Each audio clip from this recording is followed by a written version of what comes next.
अस्सलाम वालेकुम, मैं जमील फारूकी हूं। आप मेरा ऑफिशियल यूट्यूब चैनल देख रहे हैं। गुज़िश्ता रोज जहलम एकेडमी इंजीनियर मोहम्मद अली मिर्जा साहब के आस्थाने के बाहर आपने बहुत सारा बवाल देखा होगा और उसकी वजह यह बनी कि वो काफी दिन तक मुनाजरे का चैलेंज करते रहे। और हमारे एक दोस्त हैं, अजीज दोस्त मेरे साथ बैठे हैं, बड़े खुश इल्हान खुश गुफ्तार पाकिस्तान के अच्छे एंकरों में से एक मोहम्मद अवैस रब्बानी, ये और इनके साथ मुफ्ती मोहम्मद हनीफ कुरैशी साहब, वो पहुंच गए जहलम एकेडमी के बाहर और वो मुनाजरा करना चाह रहे थे। बहरहाल वीडियोस आती रही, ये गाड़ी के अंदर से वीडियोस भेजते रहे। बाद में वहां पर क्या हुआ किसी को कुछ नहीं पता चला। I was the first anchor to elaborate it on the digital media और यूट्यूब पे मैंने एक व्लॉग भी किया। आज मैं बनफ से नफीस भाइयों की खिदमत में पहुंच गया हूं, हाजिर हो गया हूं। एक तो मुफ्ती हनीफ कुरैशी साहब का व्लॉग मेरे साथ आपने खुसूसी आपने देख लिया होगा। अब जरा जो इस तमाम मामले की बोन ऑफ कंटेंशन जिसको कहते हैं, यानी जो असल में जो वजह मामला है वो है अवैस रब्बानी साहब, क्योंकि इन्होंने डिसाइड किया था कि ये मुनाजरा होना चाहिए। इनसे बात करते हैं। अस्सलाम वालेकुम अवैस, कैसे? वालेकुम अस्सलाम, खुशामदीद, खैर मकदम। आप हमेशा नंबर वन है, सिर्फ खबर ही नहीं बल्कि जुर्रत में भी नंबर वन है। लोग आपकी मिसालें देते हैं और आने वाली नस्लें ये जिक्र करेंगे कि जमील फारूकी का अंदाज, गुफ्तगू, फिर उसकी जुर्रत, जसारत, हरारत, हर शय मिसाली है और हमें इसीलिए आपसे मोहब्बत है। सर देखिए माशाल्लाह से अल्लाह पाक और आपको वो कहते हैं ना कि जोरे ज़बान में और अल्लाह ताला मजीद ताकत दे, आमीन। अच्छा, सबसे पहले तो बताइए कि आपको इनवाइट किया गया था या आप खुद से पहुंच गए, और फिर वहां मामला हुआ क्या रब्बानी साहब? जी, 4 महीने से सिलसिला चल रहा था और सबसे पहले गुफ्तगू मुफ्ती हनीफ कुरैशी हफिज़हुल्लाह ताला के साथ हुई, जिसमें जिक्र हुआ इंजीनियर मोहम्मद अली मिर्जा का, यानी हनीफ कुरैशी साहब ने चैलेंज किया इंजीनियर मोहम्मद अली मिर्जा को। और हमने इस पे कोई बात नहीं की, आपके साथ प्रोग्राम हो रहा है और जिसके बारे में गुफ्तगू हो रही, जब तक वो उसको रेलेवेंटली टच ना करे हम उसको कुछ नहीं कह सकते।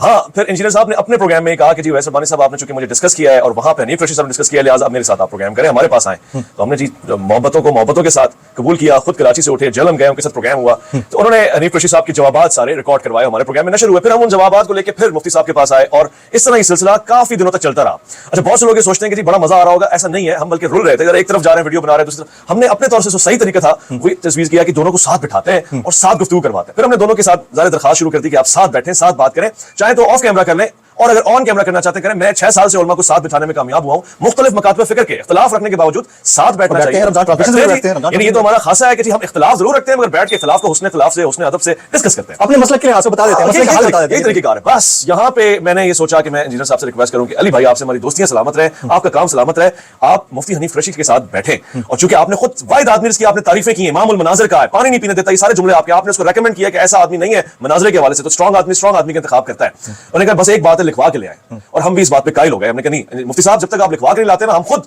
दीगर लोगों के पास जाएंगे। लिखवाने से पहले अली भाई किसी पे राजी नहीं होंगे। मैं उनकी जुबान का जानता हूं जी, क्या उनका अंदाज है, वो जो कहते हैं वो आखिरी हल्फ होता है। हम लग गए जी इस मामले में लिखवा के लाएंगे। पीछे से वो मुफ्ती सुलेमान मिसबाही साहब को कहने लगे आए ना हमारे पास कभी, डॉक्टर सुलेमान जी। अच्छा, उसके बाद चलो सुलेमान मिसबाही साहब ने पुरानी वीडियो है, पुरानी नहीं से कोई फर्क नहीं पड़ता, मगर चलो उनकी ये बात मान ले।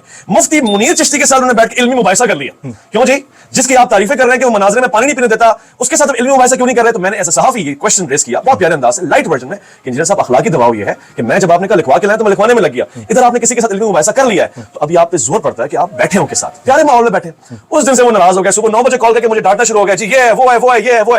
मैंने कहा शायद आप अपने स्टूडेंट से ऐसे बात करते हो, I am not your student, मैं एक सहाफी हूं, मैं दोनों तबकों को देखूंगा कि कहां बात सच है कहां गलत है। और चाहे आपके व्यूअर्स आपके फॉलोअर्स मुझसे नाराज हो जाए, मेरा इससे वास्ता नहीं है। मैं अकेला बंदा भी होगा ना, मैं कहूंगा ये सच है सच है, जैसे कि जमील साहब करते हैं और दीगर लोग, ये तरीकेकार है, ये उसूल है, इसमें कॉम्प्रोमाइज नहीं किया हमने। कल मैंने व्लॉग में यही किया, आपने सुना होगा, मैंने देखा है और मैं जदत को आपकी सलाम पेश करता हूं। इसमें कोई शक नहीं है कि इसके लिए बड़ा हौसला चाहिए। देखिए, जो पब्लिक बंदा होता है ना, वो देखता है कि पब्लिक क्या कह रही है और देखना भी चाहिए, मगर कुछ चीजें ऐसी होती हैं जो उसूल की होती हैं। उसमें हुसैनी सिलसिला होता है कि पब्लिक एक तरफ, 9 लाख एक तरफ, 72 एक तरफ। तो ये आपकी जरूरत है और हमेशा से रही है। अब यहाँ पे बात क्या हुई है, इंजीनियर साहब नाराज हो गया इस बात पे। मैंने कहा चलो कोई बात नहीं, आखिरी दरखास्त मैंने उनकी बारगाह में ये अर्ज की कि चले आप तारीख नहीं देंगे ना, अगर तारीख मैं आपको देता हूं, यानी मैं आपको देता हूं, मैं दोनों अफराद से रिक्वेस्ट करता हूं, जोर जबरदस्ती नहीं है, 1 महीने की तारीख, संडे का दिन, क्योंकि तारीख में साहब आए थे, आपने कहा संडे को नहीं आए, फिर वो रात की तारीख में आते, हम दिन की रोशनी में आएंगे आपकी तमाम ख्वाहिशात को पूरा करते हुए।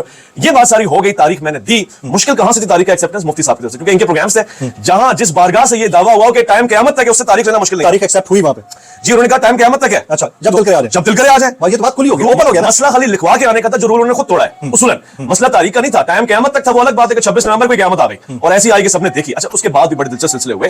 मुफ्ती साहब ने भी चलो इज़हार कर दिया कि मैं जाने को तैयार हूं। फिर आया जी धमकियों का सिलसिला। फिर वो आपके सामने है कि जी आज ही पंजाब हमारे हैं और ये है और वो अभी अब चल रहा है। अभी की रिसेंटली वीडियो है कि इरशाद साहब उनके कह रहे हैं आज ही पंजाब से तुम्हारा ऐसा ताल्लुक है। ये तो खैर इससे भी निकलते हैं। सीना था ना जी, हैदरी कलारी अंदाज लहजा, और सारे मुफ्ती साहब के फॉलोअर्स ऐसे ही माशाल्लाह से जी। सुबह उन्होंने कहा अब जो भी आ जाए, ये भी उनका ऑन रिकॉर्ड वीडियो है कि 9 बजे से पहले जो भी आ जाए, प्राइम मिनिस्टर ऑफ पाकिस्तान भी आ जाए, हम उसको वेलकम करेंगे, ऊपर बिठाएंगे और सारी बातें। हम 9:15 बजे भूखे नंगे नाश्ता जो भी सिलसिला छोड़ के वहां पहुंचे, खड़े हो गए, टाइम देखा, हम आ गए इंजीनियर साहब, हम आ गए।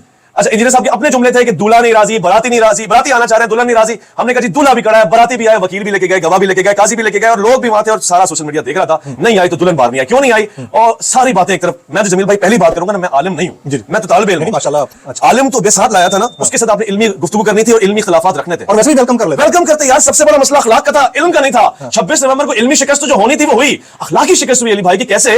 इतनी सी बात थी, खाली नीचे आते कहते अली अली मिर्जा मैं हूं। उवैस रब्बानी तो मुझे गाली दे दी ना, क्योंकि कहा के साथ बैठ जाओ। चलो उवैस रब्बानी की तरफ देखूंगा नहीं, मगर मुफ्ती साहब आए, मेरे घर पे आए हैं। हाँ, चाय लेकर आज, और चाय लेके नहीं आते हो, जो आप खुद ऐसी आ जाते ना, चाय से कम नहीं होता। आप इखलाकी शिकस्त जो उस दिन अली भाई की हुई, मैं हैरान, अच्छा मेरा दिल टूटा है पता है इस पूरे मामले में। आप पूरा दिन देखें, मेरी शक्ल ऐसे बनी हुई है यार। मैं इसको बहादुर आदमी समझता था, ये ललकारता है दुनिया को यार। मैं इसको करज वाला आदमी समझता था। लोग कहते थे कि नहीं बैठेगा, मेरा दिल कहता था कि बैठेंगे, और लोग कहते थे कि जी हवा के साथ चलते हैं, कभी पीटीआई का दौरा होगा तो पीटीआई के हो जाएंगे, कभी किसी का दौरा होगा। मैंने कहा नहीं, बहादुर आदमी। कल मेरा दिल टूट गया सच्ची वाला। मैंने कहा ये ऐसे आदमी कि हम सारी मुश्किलात सह के अकेडमी के नीचे आके खड़े हो गए, और ये कमरे से नीचे आने को तैयार नहीं है। अवैस भाई, आपकी इजाजत से यहाँ एक डिस्क्लेमर है, और वो ये है कि इंजीनियर मोहम्मद अली मिर्जा साहब, मैंने मुफ्ती मोहम्मद हनीफ कुरैशी साहब के व्लॉग में भी ये गुजारिश की थी कि ये प्लेटफॉर्म, ये फोरम उनके लिए भी हाजिर है। देखें, जाहिर है कि इस वक्त जो स्टोरी आ रही है ये इस तरफ की है। अगर आप अपना वर्जन रखना चाह रहे हैं, अपना बयान रखना चाह रहे हैं, हम हाजिर हैं। लेकिन मैंने सुना आप तरले कर रहे होते हैं कि जी बुला ले, पॉडकास्ट कर ले। बहुत सारे पॉडकास्टर ऐसे करते हैं। नहीं, वो असल में एक पर्सनल गुफ्तगू थी, और जब स्टार्ट उन्होंने किया तो मुझे उसका जवाब देना था, क्योंकि ये डेरोगेटरी था। उन्होंने आपको बुलाया या आप उनके बाद लास्ट पॉडकास्ट जो नहीं, जो पॉडकास्ट रिकॉर्ड हुई तो वो तो ज़ाहिर है हमने कॉल की थी। जब ये उनके खिलाफ ट्रेंड्स चले हैं तो उसके बाद उन्होंने किसी व्लॉग में बोला कि जमील फारूकी मुझे कॉलिंग करता रहा, और मैंने उसको टाइम नहीं दिया कि कोई पीटीआई का साफी है। हालांकि मैंने नहीं सुनी ये बात, मुझे मेरी बहन ने बताया। जब ये बात मुझे तक पहुंची, मुझे बड़ा अफसोस हुआ, क्योंकि मेरे पास कॉल खुद इंजीनियर साहब की आई थी। और क्या बात हुई वो मैं वो भी नहीं कहना चाह रहा, क्योंकि वो बड़ी पर्सनल बात है, ठीक है। लेकिन ये करना नहीं चाहिए था। मैं बड़ा डिसहार्ट हुआ हूं इस बात से, मेरा दिली तौर पर मगमूम हुआ हूं, क्योंकि मैं उनको एहतरामन, जाहिर है कि एक इल्मी शख्सियत तो है, कदर करते हैं हम उनकी। लेकिन आप अगर ये फोरम हाजिर है, यहाँ पर बैठकर मेरे साथ बात कर लेंगे, तो जो सवाल एहतरामन मैंने मुफ्ती हनीफ कुरैशी साहब से, अवैस रब्बानी भाई से, या किसी और से किए हैं, वो आपसे भी बैठ के कर लेंगे। और होना भी ये चाहिए। हम क्या कह रहे थे, देखिए अब वो यही करना चाह रहे हैं ना, कैमरा चले ये चलेगा। अब हम तो चाह रहे थे कि साथ बैठ के बात कर लेते। चलो वैस रब्बानी ना सही, जमील फारूकी साहब आगे आ रहे हैं। आप जमील फारूकी साहब के साथ बैठे, इस तरफ मुफ्ती हनीफ कुरैशी बैठते, इधर आप इंजीनियर मिर्जा साहब बैठते। दो एंकर बैठ जाते हैं, दो गेस्ट बैठ जाते हैं, आ जाए कर लेते हैं मिलकर, तो अब कोई मसला ही नहीं है, डिस्कशन ही तो करनी है। अच्छा, और फिर मुझे अफसोस जो सबसे बड़ा है ना, आप कैसे जजमेंटल हो जाते हैं, या कैसे जजमेंट पास कर देते हैं किसी के बारे में कि यार ये तो पीटीआई का साथी है। मुझे अफसोस इस बात का होता है कि इंजीनियर साहब, कल आपकी मैंने पॉडकास्ट की, उस वक्त कहा कि इंजीनियर साहब आप बड़े मुदल्लल शख्स हैं, आपकी बात में दलील है, मैं आपकी तारीफ कर रहा था, तो क्या मैं जहलवी हो गया? ऐसा तो नहीं है, क्योंकि मुझे उस वक्त वो ठीक लगा, और कल मुझे जो चीज गलत लगी वो मैंने कल के पॉडकास्ट। तो आप मेरे बारे में कोई ये राय कायम करे कि जमील फारूकी तो इंजीनियर का स्टूडेंट है, ऐसा तो हो नहीं सकता। इसी को साफत कहते हैं, तो प्लीज खुदारा इसके ऊपर आप कमेंट पास ना करें। अच्छा, मैं इस पे एक बात कह दूं आपको, इंपॉर्टेंट तरीन बात है। अच्छा, इससे जब हम अली भाई के साथ बैठते थे ना, सारे प्रोग्राम करते, तो हम लोगों की नफरत भी सहते थे, उनके भी दुश्मन है ना, आप उसके साथ बैठते क्यों? हम कहते नहीं, यही सहाफत है, सबके पास जाएंगे। अब वो जो हम बिठाने की बात करें तो अलग अंदाज है। अभी आप ये भी अंदाज उनका सुना, आप पे तो खाली ये उन्होंने लगाया ना, मिसाल के तौर पे किसी ने लगाया कि पीटीआई का, ये कहती है ना पीटीआई का है।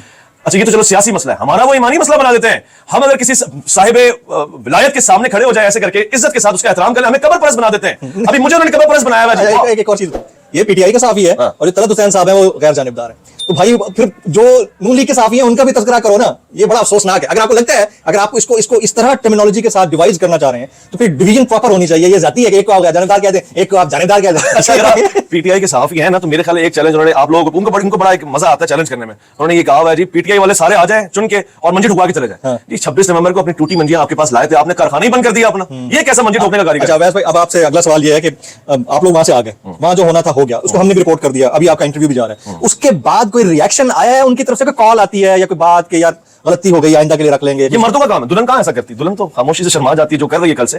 और उसूलन ये होना चाहिए। रिएक्शनरी स्टेटमेंट कोई नहीं है सर। रिएक्शनरी स्टेटमेंट ये आ रहा है कि जो ज़ाहिर घर से एक तबका होता है ना, अब वो कह रहे हैं जी हाँ वो नहीं आए। अच्छा, एक वीडियो ये आ रही है कि हम तो अकेडमी में बैठे हुए थे, मरते तो अंदर आते ना आप। यार क्या बच्चों वाली बात है? चेकिंग करने वाले इतने होते हैं भाई। मैं आपको वीडियोस भेजूंगा जिसमें कह रहे हैं हम बैठे हुए हैं, मर्दों अंदर आओ। यार क्या मतलब, आप अपना कॉमेडी मजाक बनाना चाहते हैं? ये तमाशा आपने अपना नवंबर ऐसा कर दिया कि लोगों का अल्लाह अकबर मजाक बन गया आपका। मैं एक छोटी सी बात आपके इस प्लेटफॉर्म से कहना चाहूंगा, हम वाकई जितना इंजीनियर मिर्जा साहब को जानते थे ना, हम एक बहादुर आदमी की तारुफ में जानते थे। इस वक्त आप एक जोकर लग रहे हैं हमें। कभी आप सियासी जोक मार देते हैं, कभी सियासत के ऊपर उन्हें कमेंट करना चाहिए? बिल्कुल नहीं, उनको मजहब पे भी नहीं करना चाहिए। उनको अपनी रिसर्च रखनी चाहिए, जो वो रिसर्च पेपर छापते रहते हैं, ज़ईफ हदीस की सही, मगर वो कहते हैं मेरा रिसर्च है। कमेंट वो ऐसे करते हैं नहीं, वो बादशाह जिले पनाह जिले इलाही वही है, और सारे बेवकूफ बैठे हुए हैं। और फिर उसके बाद मजा ये आता है कि सारे वाले काउंटर भी नहीं सुनते। हाल ही में जो उनकी वीडियोस वायरल हुई हैं इमरान खान साहब को लेकर, और उसके बाद उन्होंने मुख्तलिफ सेशंस में जा के बाकायदा तौर पर गुफ्तगू की है उनके खिलाफ, क्या एक ऐसे बंदे को जेब देता है जिसका काम ही रिलीजन के ऊपर बात करना है? सर हम उनसे यही कहते थे। अच्छा, उस वक्त हम बड़ा इनको डिफेंड करते थे, जब उलमा कहते थे कि इसकी मजहबी सनद कहां है, ये किस मदरसे अरसे से पड़ा हुआ है। मैं तो नहीं जी, अब ये सियासी सनद भी नहीं दिखा सकता। अच्छा, ये अफसोस की बात यह है कि आप किसी आम आदमी पे कमेंट कर देना तो चलो, आपकी अपनी हैसियत भी आम है। जमील फारूकी एक सहाफी है जी, आप उसका कद तो पैदा करें। मैं मामूली आदमी हूं, मैं इनका कद पे बात नहीं कर सकता। एक एक्सपीरियंस चाहिए। आपका सहाफत पे एक्सपीरियंस नहीं, आप किसी को भी पीटीआई का बनाते हैं, किसी को भी अपनी मर्जी। और उससे भी बढ़ के ये है कि आप इमरान खान या जो भी शख्सियत है उसके हवाले से भी आप अपना सर एक मौके बना देते हैं। सर मुझे तो बड़ा अफसोस हुआ, मैं मजहबी हवाले से भी पसमानदा जहनियत देख रहा था इनकी, मगर अब मुझे सियासी वालों से इसके अलावा मुझे लगता है कि कल को ये कार्टून नेटवर्क पे भी कमेंट करेंगे ना, वो भी ड्रॉप हो जाएगा, वो भी इनकी कम अकली होगी। क्योंकि जुर्रत, अखलाकी जुर्रत, मैं इनकी एक बात से बड़ा मुतासिर था, मैं आपको बताऊं। हजरत औलिया के ऊपर तो ये बड़ी गुस्ताखियां कर चुके थे, मगर हजरत अली का जिक्र बड़ी मोहब्बत से करते हैं। हम तो हजरत अली के चाहने वाले हैं ना सब। तो मैंने, मुझे ये चीज खींचती थी कि ये चीज तो अच्छी है और होनी भी ये चाहिए, मगर 26 नवंबर को आपने हैदर कर्रार की तारीख और हैदर कर्रार की सीरत पे अमल नहीं किया सर, माजरत के साथ। दुनिया की किसी भी नाकिद को उठा के देख ले, अहले बैत का खासा ये है कि दुश्मन भी आ जाए ना तो उसके लिए भी ताम का इंतजाम करते हैं। दुश्मन, इमाम ज़ैनुल आबिदीन का ये सिलसिला है, लोग जानते हैं। दुश्मन भी आ गया ना, पानी पिलाया, खाना खिलाया। आपने पुलिस वाले भेजे जो अकेडमी के नीचे आपने लाके खड़े कर दिए। एक आपने अखलाकी मुजाहरा कोई नहीं किया जिससे दिल तो टूटे। आप अखलाकी शिकस्त जो हारे ना, वो दुनिया के सामने एक्सपोज हो गई, एक्सपोज। अब आप किसी को मनाजरे का चैलेंज नहीं करेंगे, ये आप अपने जहन में मान लें, लोग गालियां देंगे। दूसरा, आप किसी भी सियासी प्लेटफॉर्म के हवाले से कोई भी, जब तक आपकी रिसर्च नहीं है और सामने वाला बंदा बैठा हुआ नहीं है, वन साइडेड गुफ्तगू नहीं करेंगे, वरना आप सामने आके गुफ्तगू करेंगे तब हम आपकी बात को एक्सेप्ट करेंगे। एक लास्ट क्वेश्चन फर्दर, अगर उनकी तरफ से कभी कोई कॉल आती है मनाजरे के हवाले से तो आप उसको एक्सेप्ट करेंगे या आप डिक्लाइन? उसूलन तो ये होना चाहिए कि जब वो कहना कि मैं मनाजरा करना चाहता हूं तो मैं इधर से बोलूं ये वाली हंसी बनती है मेरी, ये मेरी उम्र के और मेरे से बड़े सारे बाबे हंसेंगे जी। मगर अगर वो हो सकता है इंसान रुजू और तौबा भी कर लेता है ना, इंसान तो इंसान, दरवाजा खुला होता है, जब तक बाबे तौबा खुला हुआ है तो हो सकता है वो एहसास से निदामत करें, कॉल करके बोले यार मैंने बहुत बड़ा ब्लंडर किया है। मैं जैसे ब्लंडर करता रहता हूं ना, मेरा वो मामूल का ऐसा हो गया था, मगर अब मैं होश ले आया हूं और मैं चाहता हूं कि ऐसे हो जाए मैं फिर सीना खोल के कहूंगा इस्लाह उम्मत की बात है ना सर, मैं हाजिर हूं, मैं इंतजाम में लग जाऊंगा। जमील साहब मेरे गवाह होंगे, अब की मतलब मैं पीछे होऊंगा, जमील भाई सारा कंडक्ट करके देंगे और बोले आप। लेकिन तब होगा जब आप रुजू करें, गलती तस्लीम करें कि अब की मतलब आप ये नहीं कहेंगे कि मुफ्ती कुरैशी साहब आपको चैलेंज, ये वीडियो है उनकी, मुफ्ती कुरैशी साहब चैलेंज है, उसके बाद आप दरवाजा भी नहीं खोलेंगे, भगाओ इन्हों कितने आ गया जी, तौबा करें। जो फिर उसके बाद अकेडमी में बैठ के आपके स्टूडेंट कह रहे हैं मर्द है तो अंदर आए ना, यार ये औरतें करती हैं ये बातें, खुदा को माने जी। Very right. मोहम्मद अवैस रब्बानी साहब एंकर पर्सन हैं जीटीवी में, आप बेहतरीन एक प्रोग्राम होस्ट करते हैं, आपका बहुत बहुत शुक्रिया अवैस। फिर मेरा नुक्ता नजर ये रहेगा इंजीनियर मोहम्मद अली मिर्जा साहब को लेकर के, अगर आप कोई बात करना चाहें, आप कोई मौकफ रखना चाहें तो ये सिर्फ वन साइडेड गुफ्तगू नहीं है, मेरे पास पूरा मार्जिन है आपसे सवाल करने का, और आप किसी भी तरह से जवाब देना चाहें अपने पास बुलाते हैं, मैं वहां जाऊंगा, मेरे पास आना है तो मैं हाजिर हूं।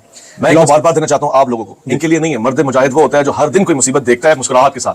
आज इनका जो एक सिलसिला चल रहा था झूठे केसेस का, जाहिर है सब जानते हैं, उससे ये बरी हो गए, जज ने इनको सपोर्ट किया। हम हुकूमत पाकिस्तान के साथ, रियासत पाकिस्तान के साथ और अदलिया के साथ, अदलिया ने कहा है you are great, you are free, it's all there was no lawyer, ठीक है, मैंने आर्गुमेंट्स किए और आज मैंने तकरीबन 10-1 मिनट के आर्गुमेंट्स किए हैं और जज साहब जो थे ना वो he was astonished, he was literally astonished, और उन्होंने उसी वक्त कहा कि acquitted। अब बाकी जो है वो सर सहाफत पे मजाक बात नहीं है ना अली भाई, मुझे काफी आदमी वकील भी होता है, मुकर्रर भी होता है। एक बहुत बड़े वकील हैं साबिक सदर साहब हाई कोर्ट, मैंने उनको बताया, मैंने कहा सर केस एक्विटेड, कहते हैं आज से आप जर्नलिस्ट नहीं है, आज से आप बैरिस्टर प्लस जर्नलिस्ट। तो मैंने कहा आपका बहुत बहुत शुक्रिया। तो ख्वातीन इजाजत दीजिएगा, आज की व्लॉग से इतना ही। अस्सलाम वालेकुम व रहमतुल्लाहि व बरकातहू।